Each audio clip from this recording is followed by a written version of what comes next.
You don't always have to go to court to recover for your personal injury case. In fact, most personal injury cases are resolved outside of court. A very small number of cases are litigated to verdict at trial. And I'll tell you the difference between the cases that can resolve and the cases that can't resolve. It's usually the insurance company. The insurance company will either agree to pay a reasonable value for your case, or the insurance company will refuse to pay a reasonable value for your case. I had at one time a husband and wife who were both injured in the same car accident. One was in the back seat and the other was in the driver's seat. And we were able to resolve the husband's claim in a mediation, and we were not able to even come close to resolve the wife's claim in that very same mediation.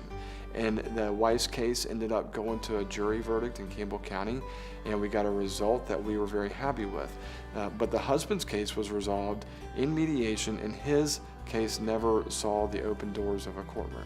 So it just depends on the insurance company. In that particular case, it was the same insurance company. They were reasonable in one case and unreasonable in the other case. So not every case, in fact, most cases don't go to trial. You don't have to go to court.